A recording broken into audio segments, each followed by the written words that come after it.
Right. Well, good morning, everyone. Thanks for joining us for this webinar today. Guys, see so many of you here. My name is Francine Bennett. I am the Interim Director of the Ada Lovelace Institute, and we are looking forward to talking to you all today about regulating AI in the UK. As you all know, it seems that discussions about AI are just everywhere right now. New and emerging uses of AI are appearing across different sectors and are included in so many conversations about our present and future society. And the UK government's laid out an ambition to make the UK an AI superpower. They want to use the development and the proliferation of AI technology to benefit UK society and UK economy, and they plan to host a global summit on that topic in the autumn.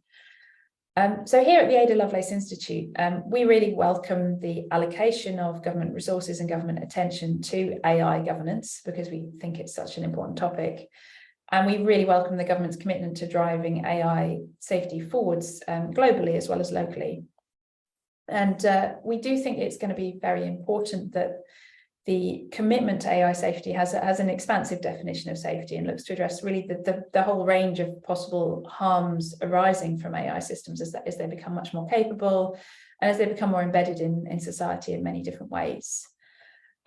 We also believe it's unlikely that international agreements can be effective unless we first get the robust domestic regulatory frameworks we need in place that are going to shape the corporate incentives and particularly the incentives for people developing these systems. And the credibility of the UK's global leadership aspirations, therefore, in our view, rests on getting the domestic regime right as well. So that's our topic today. What does getting that regime right look like? And at Ada, we'd say that regulating AI includes a lot of different things. It includes addressing the issues that could harm public trust in AI and in the institutions making use of AI, things like data-driven or algorithmic social scoring, biometrics, use of AI in law enforcement, in education, in employment, in lots of these areas that touch on our lives. So in other words, it's about making the organizations and people who are developing and deploying and using AI accountable for the impact that these systems have on our lives and on society.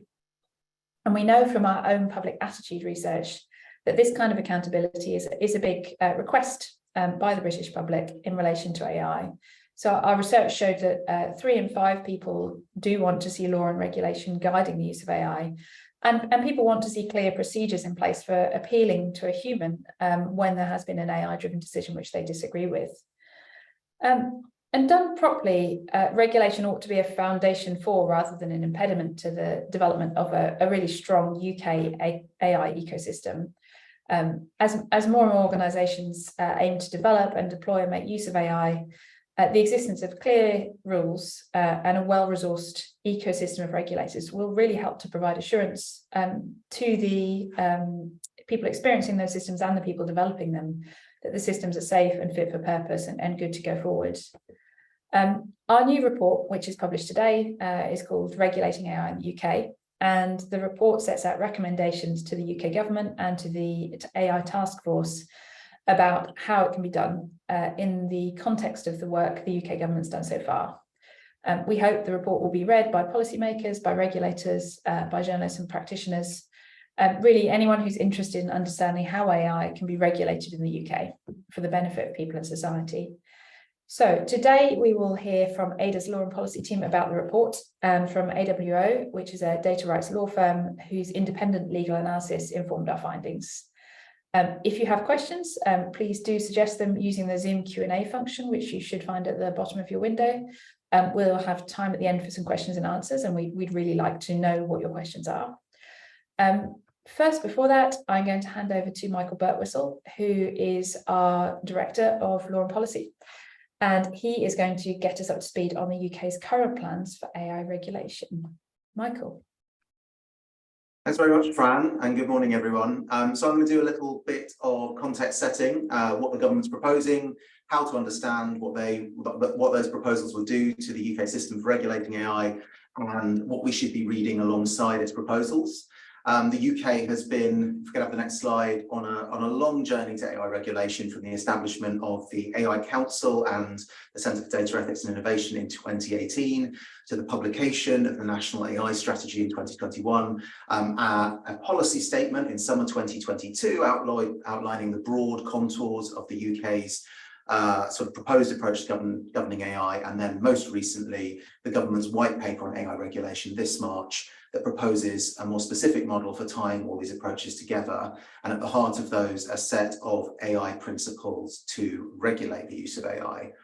Now, AI principles have been around in many forms for some years now, and what makes the UK's approach different is who it's entrusting to ensure that everyone lives by them. The government's proposing a framework that would delegate responsibility for enacting the principles to regulators using their existing powers and the existing underlying regulation. Next slide, please.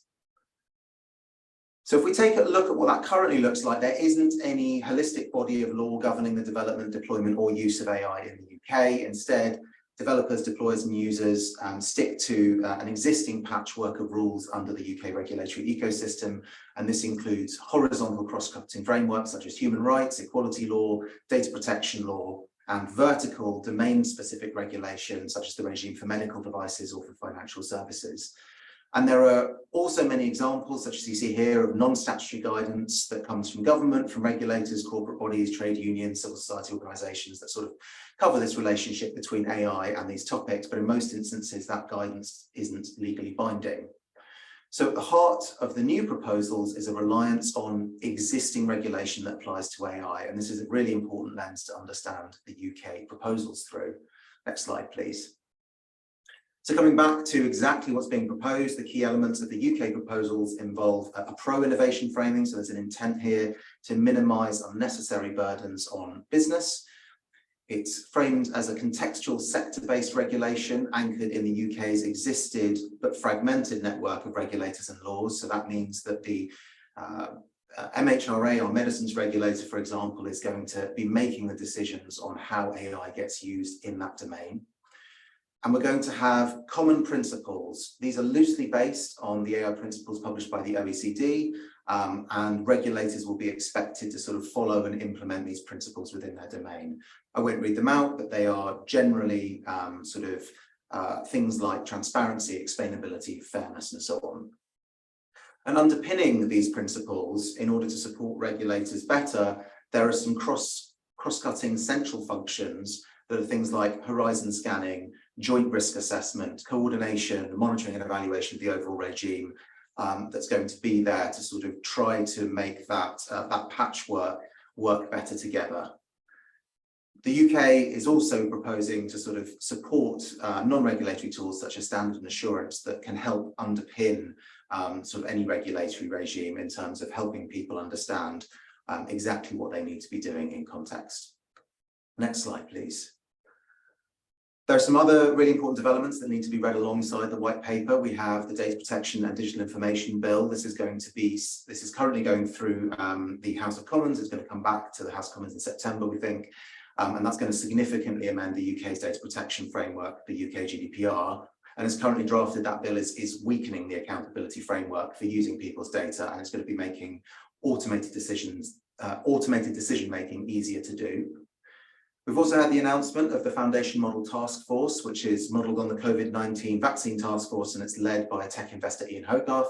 It's got a £100 million budget and a remit to lead research into this broad term of AI safety. And we also see that there's been a sort of agreement between the US and the UK for the UK to host a global AI safety summit in the autumn. That's going to be hosted somewhere in the UK, and it's going to have this aim of bringing together key countries, leading tech companies and researchers to agree on how to evaluate, monitor and mitigate AI risks, but again focused around this concept of AI safety. More on exactly what that could mean later. Next slide, please. So the UK's got some very clear international leadership ambitions around AI, and to achieve those is going to need a credible and respected domestic regime for regulating AI. And what we've done at Ada is put forward 3 tests for the UK's approach that we think are necessary to understand what's going to be needed to deliver on the proposed framework and achieve those ambitions. The first of these tests is about whether the proposals will have enough coverage. AI is being deployed and used in every sector, but the UK's legal and regulatory patchwork has significant gaps, and it's not clear there are going to be regulators to enforce the AI principles in many of the areas where we might see high-risk AI use cases. The second test is about whether regulators are currently properly equipped and capable to govern AI. Regulating AI is really resource intensive and highly technical. The proposals give them some new central support, as I said, to understand AI, but no new powers or legislation to deliver on that. And there's no clarity on what resources they're going to be given to deliver on a new area and a new set of responsibilities. And lastly, it's important to think about urgency. The government is proposing setting up this framework in over a year or more's time. We're seeing that the pace of AI development, in the news every single day. The widespread availability of foundation models like GPT-4 and their integration to software that we use every day is accelerating AI adoption, and it risks scaling up existing harms. So there are challenges that are going to need a faster response from government. Next slide, please. So before we dive into some detail, I just wanted to flag that we've been putting out a lot of publishing around AI regulation recently. We hope it can guide people looking to understand more about what's going on. To run through those very quickly, we have the report we're publishing today that this webinar is about, Regulating AI in the UK. I should emphasize there is a much shorter policy briefing version of it available for those that just want the headlines. Alongside that, we're publishing a couple of pieces of research that dive into a bit more detail about how you might monitor and manage AI capabilities and risks. And that's research that has underpinned and informed our report. Yesterday, we published an explainer blog on what is a foundation model. So this is a relatively new term, foundation model or general purpose AI. And this blog helps you understand what makes new AI models like GPT-4 different and what the terminology around all this means. We also recently published a survey with the Ada Lovelace Institute on how do people feel about AI. And if you want to understand what the public thinks about AI and its regulation, please do check them out. And finally, legal analysis from AWO. So alongside today's report from Ada, AWO publishing Ada commissioned legal analysis that gives us a deeper look into this question of enough coverage. And as I've said, the government proposals rely on existing regulation, regulators and powers. So it's important to understand if these are fit for purpose.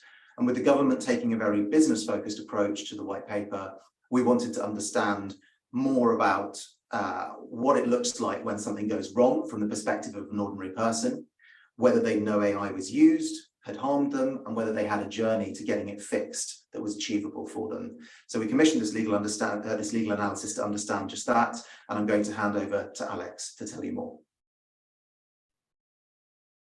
Thanks, Michael. Hi, everyone. As Michael mentioned, we've done some legal analysis in support of this thinking around AI regulation. And we've been looking at the extent to which current regulation provides effective protection against some theoretical but sort of quite realistic near-term harms. We move on to the next slide. I'll explain why we've been looking at it from that angle. I think Michael's mentioned, it's certainly not the case that the government's not planning to do anything, but very much the case that the government's not planning to introduce any new legislation. And a key part of the rationale there is that is a position that AI harms, albeit that they might multiply or change quite significantly and rapidly. They are effectively covered, regulated by existing regulations and regulators. So it was that we wanted to test through the analysis by thinking through what would it actually look like if individuals experienced or were subject to AI harms. Like, is that true? Like, are those harms covered by existing regulation? If we move on. So we looked at 3 scenarios. I won't go into all of the detail, and I'm certainly not going to do all of the detail of the legal analysis either, but just to give you a sense of the kind of things that we had in mind. So we looked at one scenario, which was AI scoring of productivity and availability for 0 hours workers in a warehouse. So you could have workers being terminated or having their pay or amount of shifts offered being reduced if they had periods of absence. You could have inaccurate inferences being made about prospective workers based on whether the extent to which they look like current workers, and inferences made about their likely availability. And also, obviously, that comes with a general reduction in sort of working conditions. It's quite oppressive to know that your productivity availability is constantly being monitored and analysed. Second scenario we looked at was in the context of a mortgage lender who might be using a tool that biometrically classified applicants for credit on the basis of their speech patterns. So we were thinking about how that tool might discriminate against people with certain accents, whether they be like linked to ethnicity or linked to region, or even linked, differences in speech related to disability as well, discrimination in that sense. And thirdly, we looked at what would it look like for DWP to introduce an advisory chatbot that was telling people about their eligibility for universal credit, and what might it look like if that chatbot was giving incorrect advice, and maybe also sometimes updating people's records incorrectly. So those were what we were looking at. And as I say, I won't go through the legal analysis of all of those scenarios. There's a sort of 70-page document, which you can read at your leisure if you wish to. But what I'll do for the rest of this is talk about some of the gaps that we found in effective protection by reference to these examples, and just dip in and out of them. So if we move on. First thing to say is, look, absolutely, there is a lot of existing regulation that applies to these kinds of AI harms. They're not unregulated, and often you can see that, technically speaking, the use of the AI tool in the way described in the scenario is unlawful, or would create a cause of action for an individual who is subject to it. So just by very, very quick example, if a DWP chatbot gives you incorrect advice about your situation, that's going to be in breach, certainly, of Article 5.1d of the GDPR. There's likely to be issues around assessments of high-risk processing, previously known as DPIAs before the DPDI bill. Maybe issues around automated decision-making as well. If you look at the biometric creditworthiness score, if we assume, as we did, that effectively there's no rational relationship between your accent and your actual creditworthiness, it's unlikely to have a lawful basis. That's probably unlawful for that reason. There may be issues with special category data. There's likely to be issues with the Equality Act and FCA regulation as well. So on the surface, you can quite quickly see that, yes, it's true that in many ways these harms are regulated to an extent, in the sense that what the decision makers in the scenarios are doing is unlawful. However, if we move on, something merely being technically unlawful does not provide effective protection to individuals from AI harms. You need a bunch of things to be in place for people to be effectively protected from these kind of harms, particularly as they multiply and change. So you need regulatory requirements about what controllers and decision makers are allowed to do.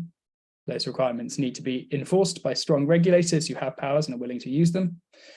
You need rights of redress, and importantly, you need realistic avenues in which to enforce those rights. It has to be realistic for ordinary people.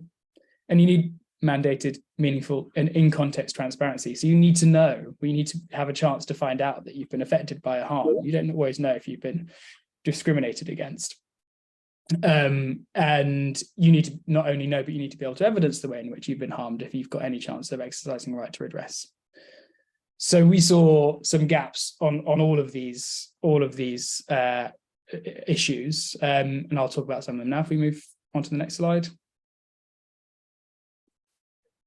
So one significant gap we saw was around the enforcement of regulatory requirements. By way of example, if we think about the 0 hours productivity score for warehouse workers, there might be regulatory requirements in relation to the use of the technology in that way. There's no dedicated regulator for the employment sector, though, or for recruitment.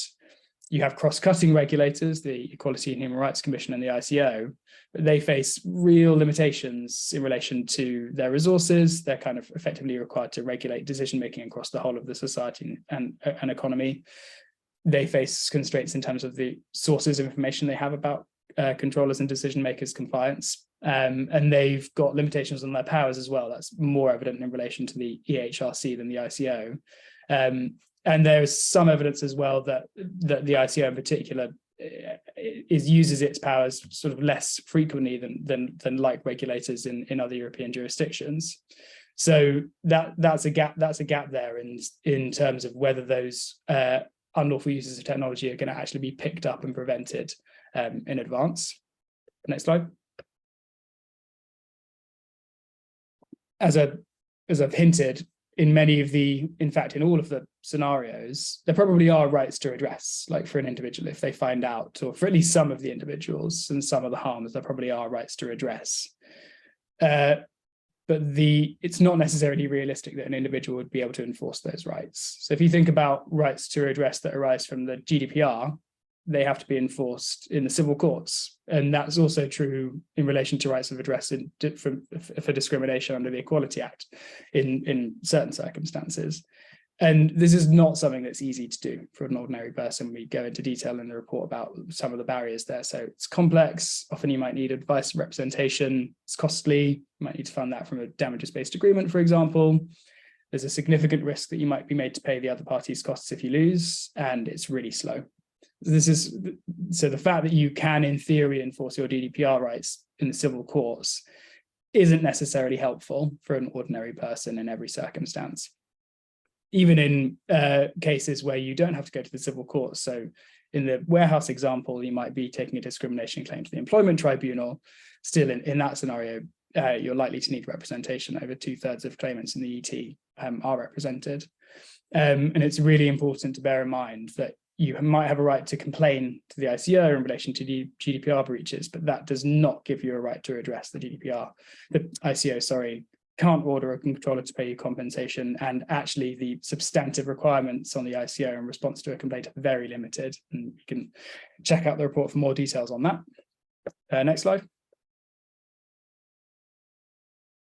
Not all of the harms are protected against. So I've talked about there being lots of law that's relevant, that's true, but the scenarios do start to reveal some interesting gaps. So if we think about a biometric credit score that's looking at people's speech patterns, you're going to have much better protection if you've got an accent that's linked to your ethnicity. That would be Article 9 data for the purposes of the GDPR.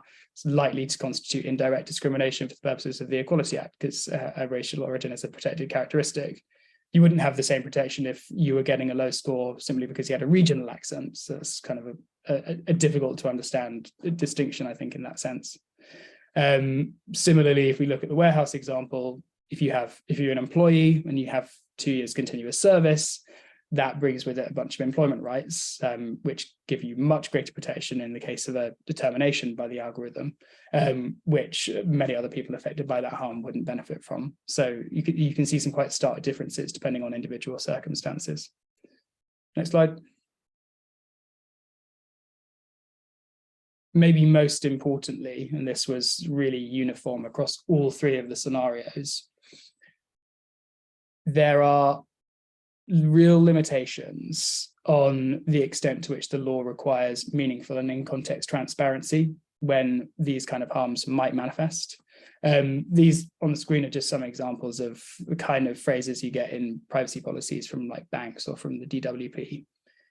It's often thought that the GDPR the GDPR does require transparency, and it's often thought that that means you have a right to sort of have AI decisions explained to you. If we move on to the next slide, the GDPR does not, unfortunately, give you a right to an explanation of AI decisions.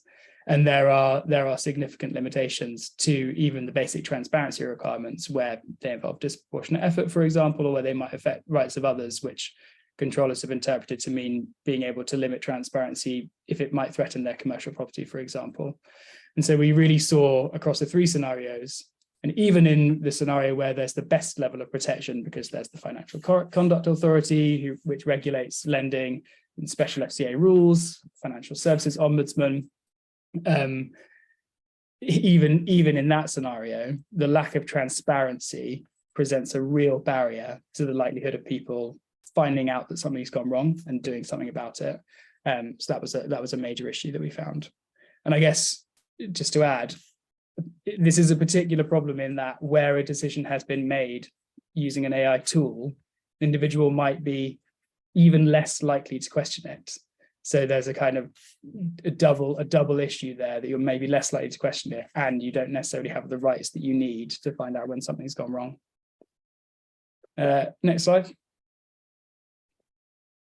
so yeah, as I said, there's a lot more analysis in the report itself, but at a very high level, we found real variances between the scenarios. It does depend on the sector.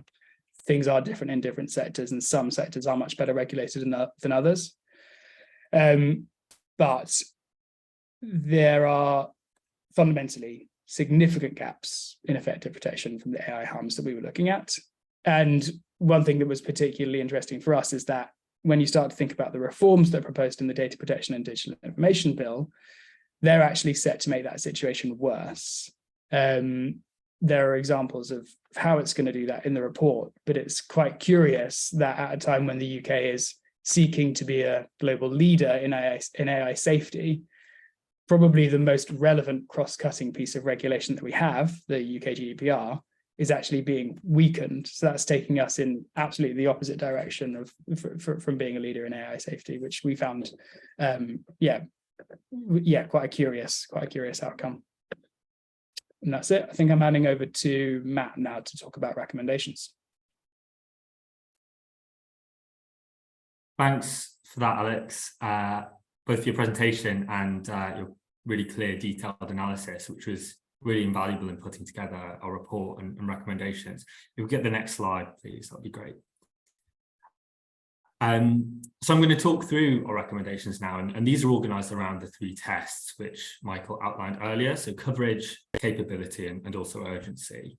And these recommendations are predominantly aimed at government and at the Foundation Model Task Force, but we really welcome conversations with anyone who's interested in taking them forward, and the report provides some details on how to contact us about those. So next slide, please. The first test is, of course, coverage, which we've heard a lot about already. Our recommendations in this area are really trying to do 3 broad things that we think will be necessary to fix, or at least start to fix, the situation that Alex just described. So firstly, we want to make sure that the rights and protections that people have in the law, particularly, as Alex mentioned, the Equality Act and the UK GDPR, provide that robust baseline of protection, particularly for those cases where regulators are not going to be proactively governing AI deployments. Secondly, we want to make sure people have practical routes to exercise those rights and to seek redress. And thirdly, we think going beyond that, there needs to be a bit more clarity on how the principles will practically be implemented in those other sectors. So next slide, please. We think, next slide, please. We think there are a number of steps that government could take to do this straight away and to strengthen those rights. So as Alex mentioned, elements of the Data Protection and Digital Information Bill, we think are really likely to impact the safe use of AI in the UK and undermine the government's aspirations. So we'd like to see those rethought. And those include, for example, changes to the accountability framework and to safeguards around automated decision-making. We think this is likely to make AI in the UK less safe and provide fewer protections for people. We're happy to talk a bit more about that in the Q&A on some of those elements. But going beyond that, we also think it's time for more of a holistic review of the rights and protections provided by these cross-cutting pieces of regulation. As Alex said, the UK GDPR is AI regulation. The Equality Act 2010 is AI regulation. These are really important pieces of law. In the context of the widespread uptake of AI across the economy, we think it's high time that they are reviewed and potentially strengthened for this new era of widespread AI use. And our research in the past has highlighted, in particular, biometric technologies as an important area where there are real gaps in governance and there might need to be new primary legislation. And we're currently looking at other areas as well, such as the need for revised protections on automated decision-making, and we're hoping to publish on that later this year. But really crucially, whatever protections you have in law, people need to understand what rights they have, what they're entitled to, and how they should expect to be treated when they're interacting with AI or with organizations that are using AI. And at the moment, it's a pretty confusing landscape with protections spread across different bodies of law and different pieces of guidance. So we think there's a need for clarity here. Some organizations have called, for example, for an AI Bill of Rights. I think we're a bit agnostic, to be honest, about the format or whether you call it that, but we do think a clear statement from government will be needed just to help people understand where they stand in relation to AI. So next slide, please. And we know that, again, as Alex talked about, rights are worth really very little if they can't be acted on, and it can be very difficult to pursue proper redress through the courts. So one idea we're quite excited about in terms of providing those routes to redress is the potential for an AI ombudsman to support people in resolving complaints and contesting AI decisions.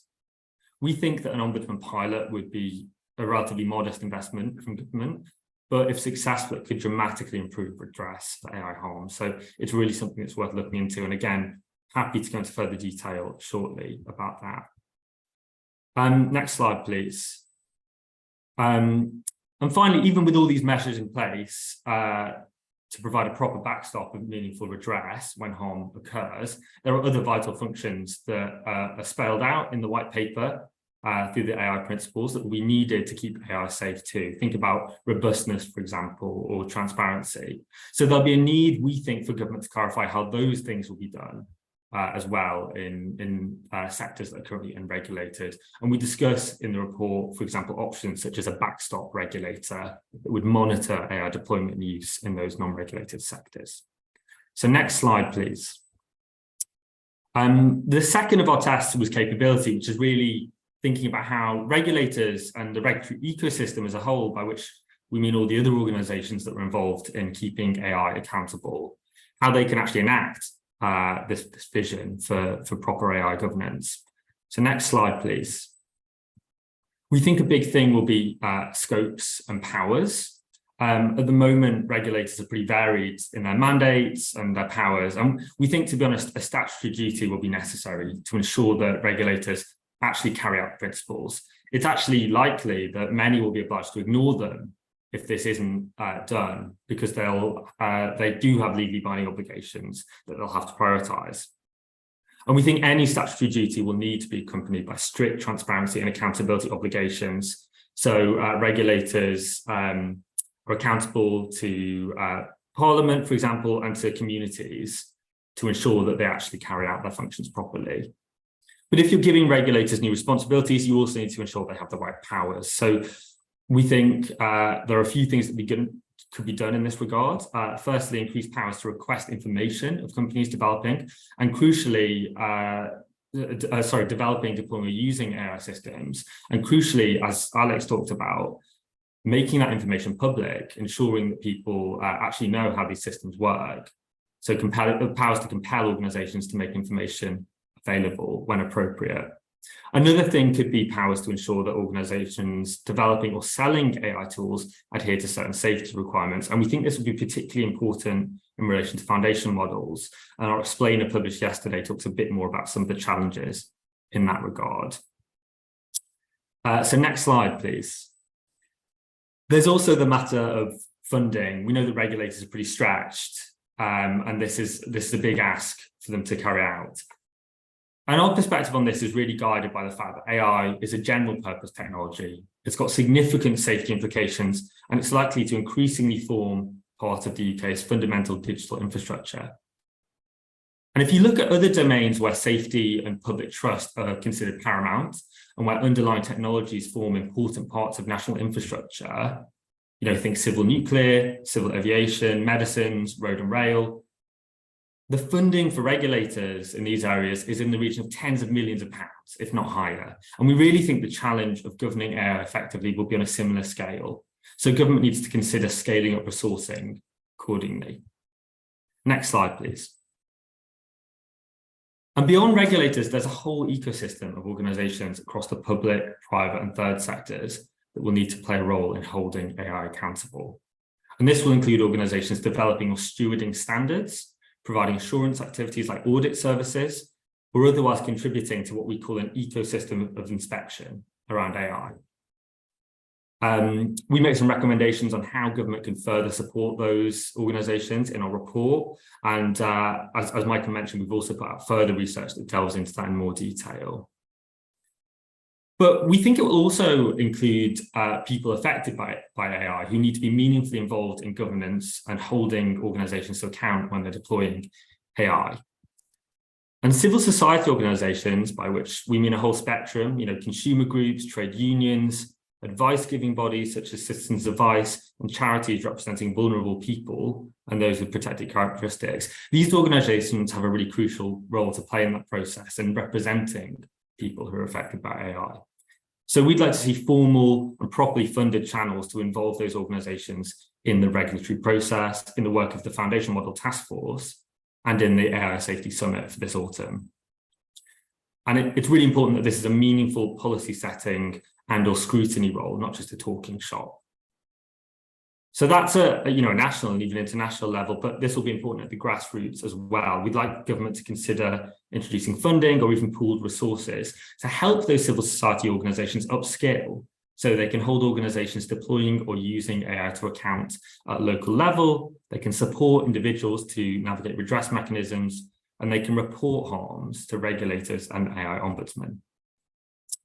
So next slide, please. So our third and final test was sufficient urgency on current and emerging risks. And as Michael talked about, there are some urgent steps needed to head off the challenges foundation models pose in particular. These models are increasingly accessible and distributed across the economy. There's a real risk that bad practices get baked in alongside this unchecked distribution and uptake. So we need to update the law and ensure enforcement is robust. We need to monitor these technologies more proactively, and we need to provide proper leadership to ensure they develop in the right direction and reflect societal perspectives and not just quite a narrow set of industry views. So if we go to the next slide, please. We think it's likely that certain parts of the solution to foundation model governance will require new legislation. So I've already mentioned, for example, the introduction of new ex ante or product safety powers for regulators. Now, parliamentary time is a scarce resource, particularly at the moment, given we're likely to see an election next year. We think the government really needs to act now to ensure that that parliamentary time will be available to pass legislation as swiftly as possible once it's ready. But we shouldn't forget existing law. We know that the legality of certain foundation models and their applications is pretty dubious in relation to IP law, for example, and data protection law. So we think there might be opportunities to increase or improve enforcement in relation to existing UK law and encourage more proactive enforcement. So there could be an opportunity for the government or the task force to review those opportunities and consider what are the barriers to regulators in terms of that enforcement. Do they need more information, for example, from foundation model developers? Next slide, please. Because obviously you can't govern what you don't know about, and too often AI systems and foundation models in particular are black boxes. At present, the government is largely reliant on external expertise from industry in order to understand these systems, both trends in the industry as a whole, but also specific systems and specific models. Obviously, dialogue with industry is always going to be an important component of effective governance, but we think there are some risks in over-optimizing regulation to the needs and perspectives of incumbent industry players. So we think that government understanding of foundation models and AI as a whole could be strengthened by the capacity to carry out systematic in-house analysis. Again, both of models themselves, but also trends across the sector. So we think the task force could consider some pilot projects to start building this capacity, which could over time become part of the central functions the government envisages. And again, we give some more examples about this in the report, and our research report, Keeping an Eye on AI, goes into far more detail about how government can do this. So there's a wealth of information out there that we've published. But to facilitate this, companies might also need to provide more information, and we think government should consider introducing mandatory reporting and transparency requirements for developers of foundation models who are operating in or selling into the UK. So this could be introduced on an initially voluntary or contractual basis, and there are some good examples of this already happening, but they could be further specified and made mandatory over time, which we think would be crucial. So next slide, please. Last but not least, we think tackling this urgent challenge will require leadership. We're at a critical juncture in the development of AI and its widespread implementation across society and the economy. We think it's really important that voices representing those affected by AI, as well as the wider research community, have an opportunity to shape this moment. The summit is an obvious vehicle for this. As mentioned earlier, we think there should be funded opportunities for civil society organisations to meaningfully feed in. We think the summit should be looking to secure hard commitments from other companies and from multinationals, for example, on transparency and disclosures, as I've just talked about. But as Fran mentioned earlier, and Michael reiterated, none of this is going to be credible if the UK isn't leading the way domestically. And we also would like to see a bit more proactive shaping of the AI sector by government. It can't really be overstated the extent at which market concentration in the digital economy raises serious questions around power, around oversight, but also around the direction that we're being taken in. AI development is overwhelmingly focused on particular types of technologies. Think about the recent spate of chatbots, for example, with ChatGPT, Bing Chat, and so on. These have relatively narrow and potentially commercial applications, and potentially take investment away from technologies or use cases that could be centering individual benefit, community benefit, and societal benefit. So we think it would be interesting to see more targeted and strategic investment from government to help with this, to diversify the sector, but also prevent us from potentially locking ourselves into a set of technologies and dynamics that might be suboptimal for the UK and for societies across the world. So I'll leave it there. I think that's quite a lot of ground to cover for one morning, and there's a lot of recommendations there. Very much a whistle-stop tour. There's a lot more detail in the report. So I'll pass back over to Fran, and really looking forward to answering any questions people have. Great, thanks, Matt. And thank you all, Michael, Alex, and Matt, for some really interesting presentations. I'm delighted now to also introduce Ravi Nayak, who is the legal director at AWO, and is going to join us for the panel. We have got a set of incredibly deep and interesting questions, which there's absolutely no way we're going to get through in 15 minutes, but we will have a stab at some of them, and I suspect the rest we will also be tackling offline as much as we can. For those online, there's also some answers in the answered tab, so those that we could type a response to have already been frantically typing away. So just to get started, we've got a question right at the top from Isa2 Star, who, Michael, I think you were going to answer this question. So the question is, do you think the rate at which AI is being developed exceeds the rate at which regulation can be created? I think that's a very live issue for us right now. So it'd be great if you could tell us a bit about that. A really live issue, and it very much goes to this question of urgency. And I think it's worth thinking about that question in terms of what is in the toolbox and what's available for managing sort of AI harms, which is sort of really what regulating it is supposed to do.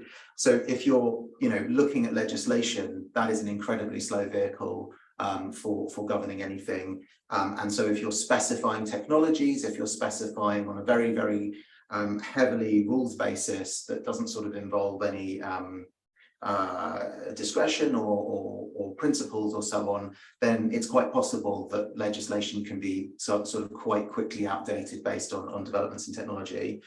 But I think what the UK is proposing here is a fundamentally different approach, which is an institutionally focused approach. And this is about empowering institutions to have the right expertise, to have the right powers, the right scope to be able to look at these technologies as they're evolving and be much more agile in responding to them.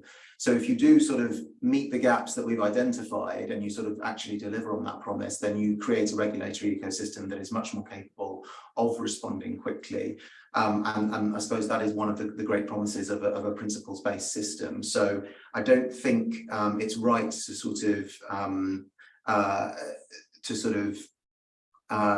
to give up and to say that this technology is always going to move too fast for us to be able to regulate it. There are approaches that are available to regulating all digital technologies, and actually, empowering regulators to do that on a sort of flexible and agile basis is potentially a very promising one. Thanks, Michael.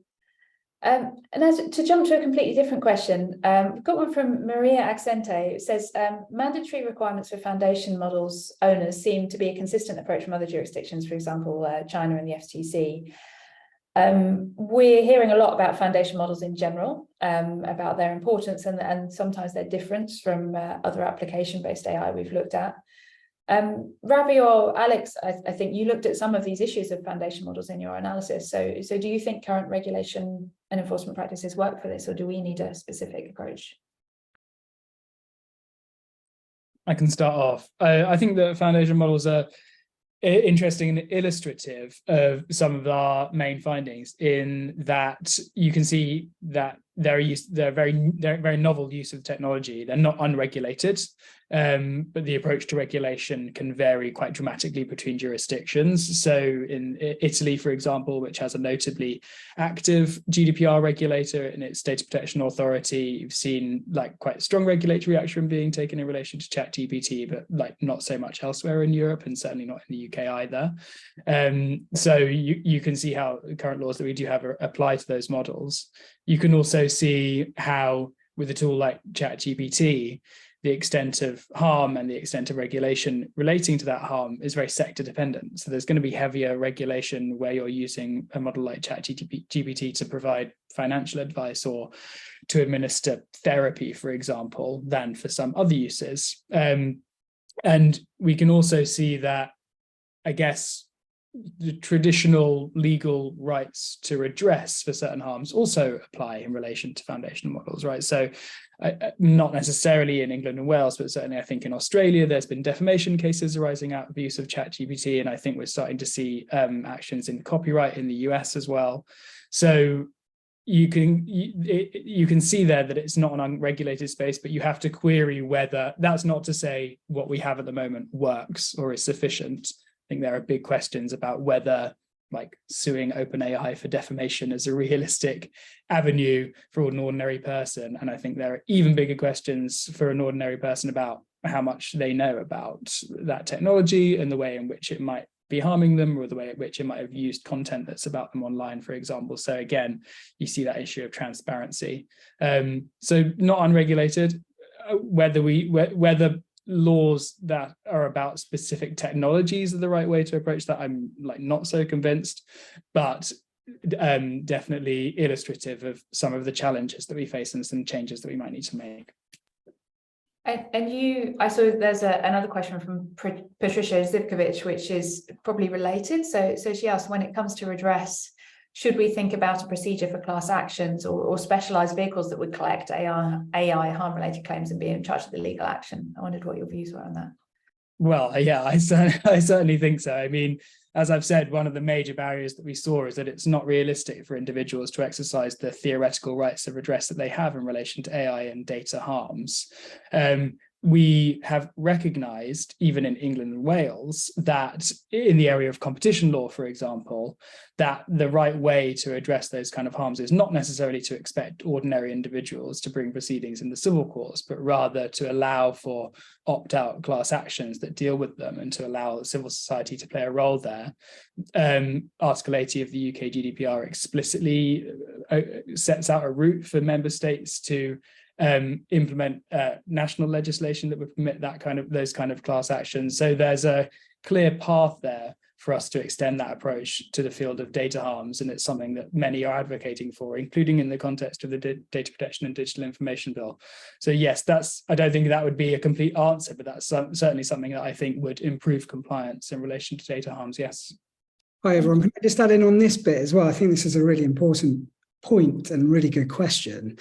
I completely agree with what Alex said about how powerful representative actions could be for addressing data-based harms and AI harms. I think there needs to be an important differentiation between claims based on monetary value and non-monetary claims, because I think a lot of what we're talking about is redress for seeking non-monetary options to help people. So compliance orders, bringing people into compliance with the law. I think that's a really powerful tool, getting court orders ceasing processing particular ways. And as Alex has rightly said, the GDPR and the UK DPA envisages a route to allow for representative actions, which is a really powerful way to hold actors to account. The UK government has chosen not to implement that avenue, and we really strongly encourage a review of that, given the speed at which AI harms is being put on the table. It seems like an obvious and straightforward win for the government to protect people in this space. Thanks, Ravi. And just keeping it quick fire, Matt, one of the recommendations in this report is for the government to have an AI ombudsman. So really, doing something very specific here. Could you expand a bit on that and how it could work? Yeah, sure. Thanks for that, Fran. This has really come about because we've seen that ombudsmen work quite well in other areas, right, such as financial services and maladministration. And we think their advantage in this context specifically would be about providing a specific or single point of contact. We've talked about the complexity of the landscape faced by people harmed or affected by AI at the moment. And really it would have a mandate to represent the individual in their capacity as citizen, as consumer, or as a worker, covering a range of legal angles and thinking about all these different approaches. And this would be in contrast with regulators who do a really important job, but are mandated to balance different interests and often take a particular view on questions of law or policy. Obviously, we think to operate effectively, an ombudsman would have to work pretty closely with regulators, and they need access to sector-specific expertise as well. In some sectors, obviously, there would also be an ombudsman that might also deal with AI-related harm. So there'd be a kind of balancing out there in terms of who was going to take on those cases. I think a really crucial comparison to make is that, the government's already proposing that businesses will have a great deal of support through the advisory service pilot, through proposed sandbox, for example. Obviously, this is great. The support for businesses is really welcome, but there's no proposed equivalent for citizens trying to understand how to seek redress when they've suffered harm. So there's a bit of an imbalance there in terms of or an asymmetry in terms of the support that's been given to different groups. So we think a pilot, which would really be quite a modest investment from government, is a bit of a no-brainer, and if successful, could really help to transform the effectiveness of what has been proposed. And if I could briefly add to that as well, there's a question of sort of how this also improves the quality of regulation generally. If people are being negatively affected by AI, but there isn't a regulator to sort of deal with that, then those complaints, those issues are going to go into the ether. If you have an ombudsman act as a bit of a lightning rod, and it allows you to sort of collect those cases that don't have an obvious place to be routed to for someone to help resolve them. Thank you. Couple more questions, and we could talk all day, but we're going to have to close in about 3 minutes. Michael, a really quick one about the Data Protection Digital Information Bill, which is quite intertwined with this. I know the report mentions a rethink of elements of that. Could you explain a bit more about what the problem is there?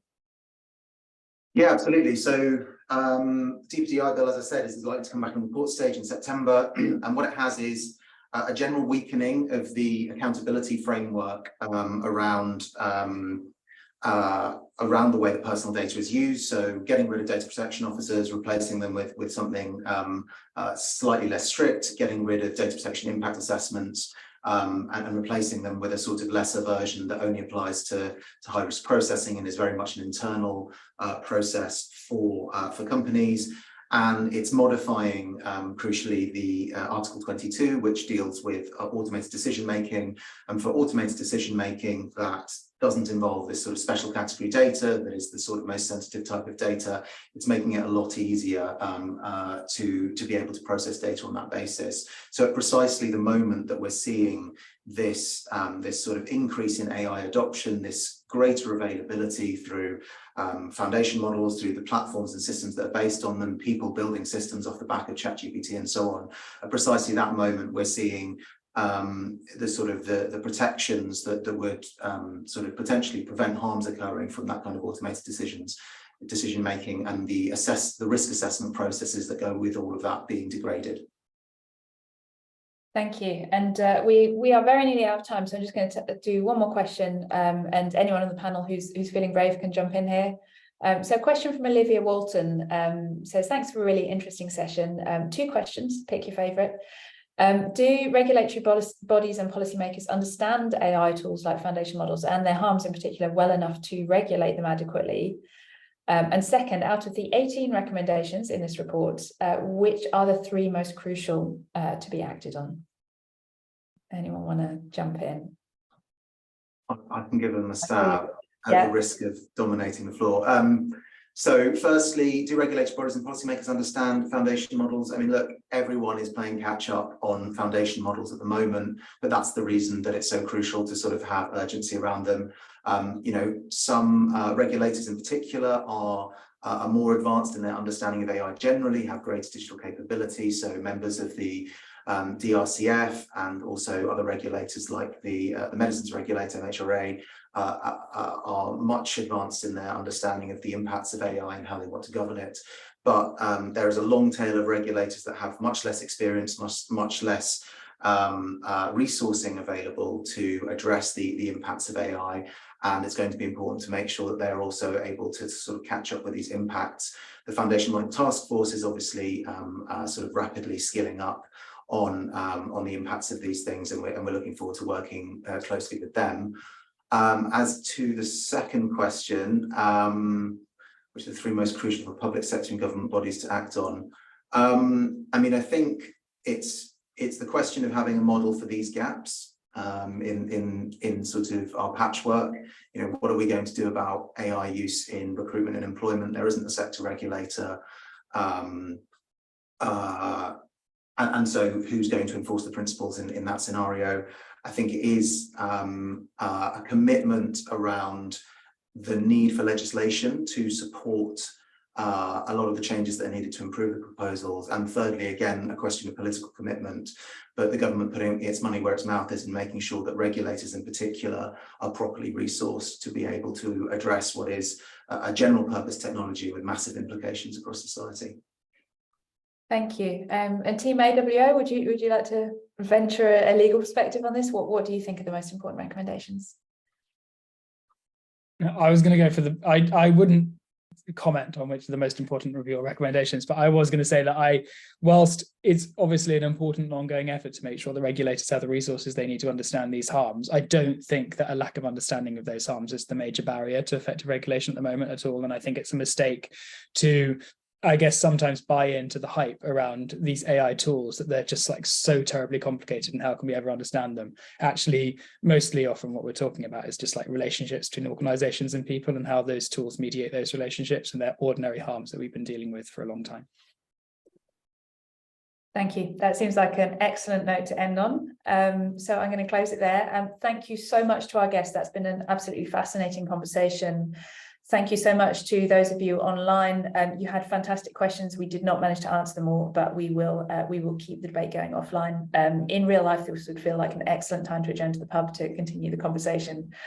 We can't do that online, but thank you very much for your attendance, and we'll hope to speak again soon. Thank you very much, everyone.